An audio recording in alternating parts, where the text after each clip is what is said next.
Hello YouTube, this is The Bucket coming at you today with my American classic Amigo. This is a Filipino-made pistol by TriStar or Metro Arms, and they've been manufacturing guns since right around 2011, and they're known for making entry-level 1911s. And the Amigo is their commander-sized gun, and I picked this up on a trade. It has this silly little clip on it, and I was kind of excited about it. I've seen these guns before, and I've thought, man, I'd like to get my hands on them, because anytime that you're dealing with kind of those entry-level guns, you're just always kind of concerned on, do they run? Are they reliable? What are you getting for that purchase? So when you first look at this gun, you know, you go over the specs. It's a hefty gun because it's all forged steel. It comes in at about 32 ounces, 33 ounces. It's commander size, so you're going to have that classic 3.5 inch barrel, 5 inch height, 7.25 inch length because of that extended beaver tail, and the width is about 1 1/4 inch, primarily because of that extended safety. Again, like I said, it's all forged steel, forged barrel, forged steel slide, a steel frame. They have chromed it up to make it look a little extra blingy for you. It feels really, really good in the hand. That extended beaver tail feels very nice. Just like all 1911s, it's going to be a natural pointer. It does come with hardwood grips with these kind of, I think they look kind of cool, fishtail cut grips. I think they're pretty nice. Rear slide serrations, not front slide serrations, which is kind of common for commander size 1911s. I think the commanders that have that front slide serrations kind of look a little silly. I think it's just a bit much. Like I said, feels great in the hand. Could have maybe had a bobbed frame, that might have been okay, but it does point very naturally. You're going to get that full 7+1 in the chamber. It does have a bull barrel, which should a lot of people feel like that increases accuracy. I think that's kind of a trade-off because I've never seen that much more accuracy. That being said, disassembly, reassembly becomes kind of a pain. I've had videos on guns with bull barrels, so I'm not going to really delve into that. Does have the Novak sights. It does have drift beaver-tailed front and rear sights. They are not tritium night sights, which is okay for what you're getting.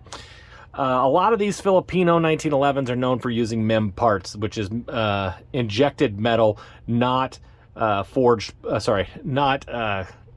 machined parts, meaning they're pre-done and they expand to size. Again, that's where you're getting some of that budget from. There's a lot of people that will say that you're getting a little less reliability and a little less fine tuning that way, but again, you're not buying $1,000 1911. So I took it to the range today, and I felt that it was a fairly accurate gun. We only had one failure to feed. This is my first 5 shots with the Amigo. I was shooting a little low today, but I ended up getting it, pretty well. As I warmed up and got through about 100 rounds of ammo with it, started feeling what I could do a little bit more. I got a little bit more accurate with it. Had a little flyer down here. That was us shooting a World War I Ruby pistol at the higher target, so that isn't anything to worry about. But I really got a lot more accurate with it as I shot, which goes to show that I do believe this gun can be very, very accurate. With about 100 to 150 rounds, of course, I would have loved to see no failures to feed. One is, not ideal, but for the price that you're getting, pretty neat deal. Like I said, it looks like this has been used, and it does not look like it's overly abused. The finish seems to be holding up well. Some high point areas that are starting to fade a little bit, but nothing too terribly bad.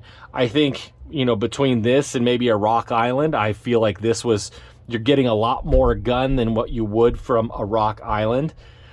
I think that if you see this at a gun show, see this at a pawn shop, and it's the right price for you, I think you're going to be really, really happy with it.